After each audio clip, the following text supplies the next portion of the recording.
जब जिंदगी में सब कुछ ठीक चल रहा होता है ना, तब ऐसा लगता है कि हमें किसी सलाह की कोई ज़रूरत ही नहीं है। लेकिन जैसे जैसे मुश्किलें बढ़ने लगती हैं, रिश्ते उलझने लगते हैं, मन हर वक्त बेचैन करने लगता है और हर रात सोने से पहले दिल के अंदर एक अजीब सा खालीपन महसूस होने लगता है, तब एक इंसान जवाब ढूंढना शुरू करता है। आज की ये चर्चा कोई साधारण चर्चा नहीं है। हजारों साल पहले एक युद्ध भूमि में बोले गए शब्द आज भी हमारे इन्हीं गहरे सवालों का जवाब देते हैं। गीता सिर्फ एक धार्मिक ग्रंथ नहीं है, बल्कि जिंदगी जीने की एक बहुत ही खूबसूरत कला है। आज हम उन 5 बातों को समझेंगे जो अगर सच में जीवन में उतार ली जाएं, तो आपकी पूरी दुनिया बदल सकती है। चलिए इस सफर की शुरुआत करते हैं। एक बड़ा सीधा सा सवाल है, और जरा ईमानदारी से सोचिएगा। क्या अंदर ही अंदर एक गहरी थकान महसूस होती है?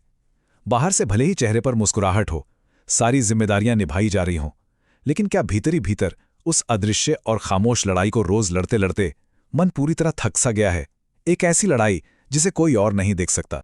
क्या तनाव और भविष्य का एक अनजाना सा डर हर एक दिन परेशान करता है? जरा रुकिए और इस खालीपन को महसूस कीजिए। ये एहसास अकेला नहीं है। आज न जाने कितने करोड़ों लोग इसी भारी बोझ के साथ हर दिन जी रहे हैं। आज के इस दौर में जवाब तब तक नहीं ढूंढे जाते जब तक कि इंसान पूरी तरह टूट ना जाए। जब रिश्ते बिखरने लगते हैं और रातों की नींद उड़ जाती है, तब वो खालीपन हमें अपनी जड़ों की तरफ मोड़ता है, उस प्राचीन और शाश्वत ज्ञान की तरफ। ये खालीपन कोई बीमारी नहीं है, ये तो बस एक पुकार है कि अब कुछ बदलने का वक्त आ गया है। बाहरी सफलता और अंदर की इस बेचैनी के भारी अंतर को देखिए। कल्पना कीजिए एक ऐसे इंसान की जो बाहर से बहुत सफल दिखता है, जिसके पास सारी सुख सुविधाएं हैं, लोग तारीफ करते हैं, लेकिन अंदर से वो उतना ही परेशान और बेचैन है, जिसके पास सब कुछ होकर भी सुकून का नामो निशान नहीं है। हर दिन मेहनत तो होती है, लेकिन मन में डर और असफलता का एक भारी बोझ दबाकर। बाहर से सफल और अंदर से परेशान, यहीं से हमारा पहला ज्ञान इस भीतर के सच को बदलना शुरू करता है। और यही बात हमें लाती है गीता की पहली और सबसे अहम सीख की ओर, कर्म और परिणाम का डर। ये आज के हमारे आधुनिक तनाव का सबसे सटीक और सच कहूं तो चमत्कारी इलाज है। आज जो कुछ भी किया जाता है उसके पीछे अक्सर एक डर छिपा होता है, और अगर थोड़ी गहराई में देखा जाए तो यही डर हमारी सारी परेशानियों की असली जड़ है। कर्म और फल के शाश्वत नियम को गहराई से महसूस कीजिएगा। तुम्हारा अधिकार सिर्फ कर्म करने पर है, उसके फल पर नहीं।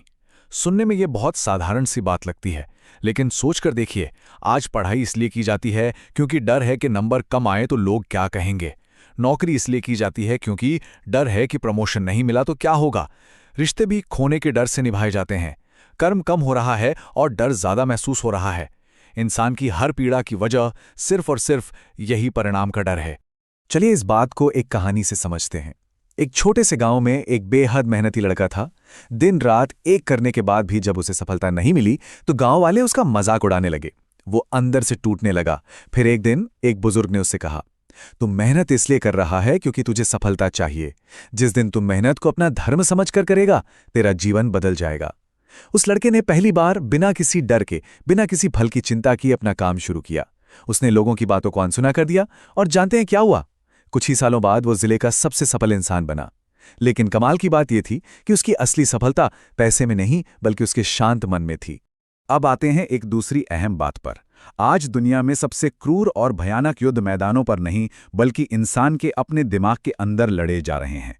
सबसे बड़ा दुश्मन कोई और नहीं बल्कि अपना ही मन बन चुका है। आज सोशल मीडिया ने दूसरों की जिंदगी दिखा दिखाकर अंदर तुलना का, कंपैरिजन का ऐसा जहर भर दिया है कि इंसान खुद से ही नफरत करने लगा है।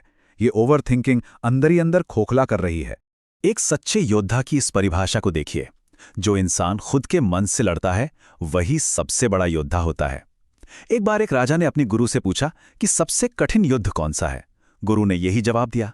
राजा को यकीन नहीं हुआ तो गुरु उसे जंगल में एक ऐसे साधु के पास ले गए जिसके पास ना महल था ना दौलत, लेकिन उसके चेहरे पर ऐसा सुकून था जो दुनिया के किसी भी राजा के पास नहीं था। गुरु ने समझाया कि जिसने अपने मन को जीत लिया, समझो उसने पूरी दुनिया जीत ली। बाहरी सफलता तब तक नहीं टिकती जब तक अंदर शांति न हो। गीता की तीसरी सीख अपनी पहचान से जुड़ी है। कितनी बार यह गलती होती है कि इंसान अपनी पूरी अहमियत, अपनी पूरी पहचान एक नौकरी, बैंक बैलेंस या किसी बदलते हुए रिश्ते से जोड़ लेता है। जब कोई नौकरी चली जाती है या कोई गहरा रिश्ता टूटता है, तो लगता है जिंदगी ही खत्म हो गई। लोग तारीफ करें तो इंसान आसमान में उड़ने लगता है और आलोचना करें तो टूटकर बिखर जाता है। लेकिन आत्मा की अमरता के इस विचार को देखिए। आत्मा ना कभी जन्म लेती है और ना कभी मरती है। ये सिर्फ मृत्यु के बाद का ज्ञान नहीं है।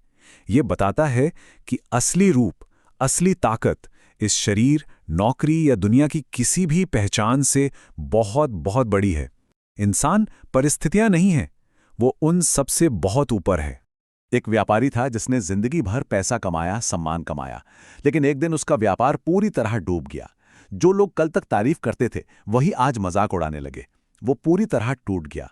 तब एक संत ने उससे पूछा, अगर तेरे कपड़े पुराने हो जाएं तो क्या तू खुद को खत्म मान लेता है? व्यापारी ने तुरंत कहा, नहीं। संत मुस्कुराए और बोले, तो फिर परिस्थितियां बदलने पर तू खुद को खत्म क्यों मान रहा है? उस दिन उस व्यापारी को समझ आया कि उसने अपनी पहचान किन गलत चीजों में बना ली थी। उसने खुद को संभाला और वो पहले से कहीं ज्यादा मजबूत होकर उभरा। चौथी बात तो इंसानी रिश्तों को पूरी तरह बदल सकती है। यहां दो तरह के योद्धाओं को दिखाया गया है। एक जो हमेशा शोर मचाता है, अपनी ताकत का अहंकार दिखाता है, और दूसरा जो पूरी तरह शांत और आत्मविश्वासी है। अहंकार आज ज्यादातर दुखों का कारण है। मन चाहता है लोग बात माने, तारीफ करें, लेकिन सच्चाई ये है कि जिस इंसान को खुद पर विश्वास होता है उसे शोर मचाने की जरूरत नहीं पड़ती। विनम्रता सबसे बड़ी ताकत है। और याद रखिए, जहां अहंकार खत्म होता है, असल प्रेम और सम्मान वहीं से शुरू होता है। अब इस सफर की 5वीं और अंतिम सीख पर आते हैं। हर परिस्थिति में खुद को स्थिर रखना। आज के दौर में धैर्य जैसे खत्म सा हो गया है। सब कुछ तुरंत चाहिए, तुरंत सफलता, तुरंत पैसा, तुरंत खुशी।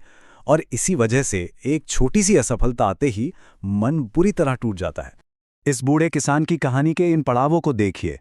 एक दिन उसका घोड़ा भाग गया, लोग बोले बुरा हुआ, किसान शांत रहा। अगले दिन घोड़ा कई जंगली घोड़ों को ले आया, लोग बोले अच्छा हुआ, वो फिर भी शांत रहा। फिर उसका बेटा घोड़े से गिरकर घायल हो गया, सबने कहा दुखद हुआ, वो तब भी शांत रहा। कुछ दिन बाद युद्ध शुरू हुआ, गांव के सब जवान सेना में चले गए, लेकिन उसका घायल बेटा बच गया। इस कहानी का अर्थ बहुत गहरा है। जो आज एक बहुत बड़ी त्रासदी लग रही है, वो कल एक बहुत बड़े आशीर्वाद का बीज भी हो सकती है। जिंदगी की कोई भी घटना तुरंत अच्छी या बुरी नहीं होती। जैसे समुद्र में कितनी भी लहरें आएं, वो अपनी गहराई नहीं खोता। इस विचार को एक पल के लिए महसूस कीजिए। जिंदगी कोई छोटी सी दौड़ नहीं है, ये एक लंबी यात्रा है।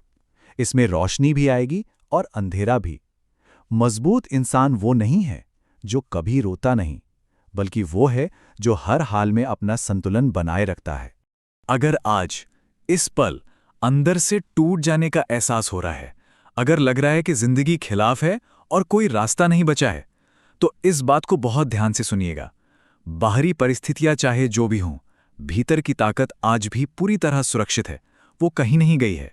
सबसे अंधेरी रात के बाद ही सबसे खूबसूरत सुबह आती है। गीता यही याद दिलाती है। जब दुनिया समझ नहीं आती, जब सब साथ छोड़ देते हैं, तब भीतर बैठा अपना अस्तित्व यही कहता है कि अभी बहुत जान बाकी है। अगर खुद पर विश्वास अटल रहे और अपने कर्म पर ध्यान बना रहे, तो एक दिन जिंदगी का बदलना पूरी तरह तय है। तो अंत में बस एक ही सवाल है, क्या सारा डर, सारी चिंताएं पीछे छोड़कर आखिरकार अपने असली और शक्तिशाली रूप से मिलने की तैयारी है? इस शांति को खुद में बसने दीजिए। ज्ञान तभी तक शब्द है जब तक वो जीवन का हिस्सा न बन जाए। आज से इसे जीना शुरू कीजिए।